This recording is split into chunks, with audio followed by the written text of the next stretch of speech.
Guys, welcome back to our YouTube channel. బయట మబ్బుగా ఉందని మా మమ్మీ పకోడీ చేస్తుంది. ఇంకోండి, ఇదిగోండి. ముందుగా ఒక కప్పు శనగపిండి, అరకప్పు బియ్యం పిండి, వాము ఉంది కదండి, వీటిని వాము తీసుకొని ఇలా వేసుకొని ఇలా నలుపుకొని ఇలా వేసుకోవాలి. చిటికెడు కారం,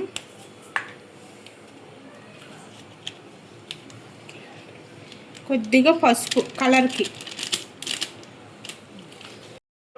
ఇదిగోండి, ముందుగా గిన్నెలో కప్పు శనగపిండి, బియ్యం పిండి, ఉప్పు, కారం, కొద్దిగా వాము నలుపుకొని వేసుకోవాలండి. తర్వాత పాలకూర, చుక్కకూర శుభ్రంగా కడిగి పెట్టుకొని అందులో వేసుకోవాలి.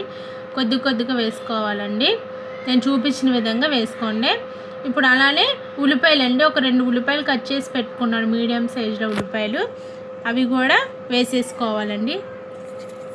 అవి వేసుకున్న తర్వాత కొద్దిగా వాటర్ పోసుకుంటూ కొద్దిగా కలుపుకుంటూ ఉండాలండి. నేను చూపించిన విధంగానే చేసుకోండి. పిల్లల గురించి స్నాక్స్ అండి, ఇవాళ సాయంత్రం చేశాను. అందులో వాతావరణం కొద్దిగా వర్షం పడుతున్నట్టు ఉందని చెప్పని చేయమంటే అడిగితే చేశానండి.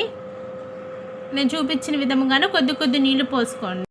మా మమ్మీ కలుపుకున్నట్టు కలుపుకోండి. ఉల్లిపాయ, తోటకూర, శనగపిండి అవన్నీ వేసి కొంచెం వాటర్ వేసి పాలకూర చుక్కకూర పకోడీ.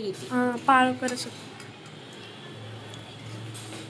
ఇప్పుడు మనం పాన్ మీద వేసుకుందాం. కలుపుకొని మిశ్రమాన్ని ఈ విధంగా వేసుకోవాలి పకోడీగా.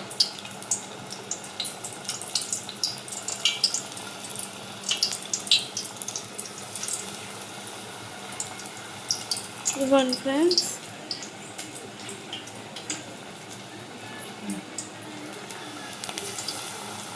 అలాగే ఇంకన్నీ వేసుకోవాలా? ఇంకంటే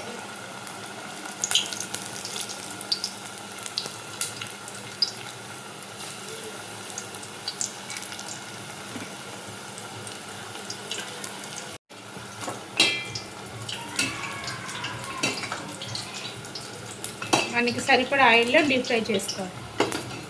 ఇలాగ వస్తుంది చుక్కకూర, పాలకూర పకోడీ.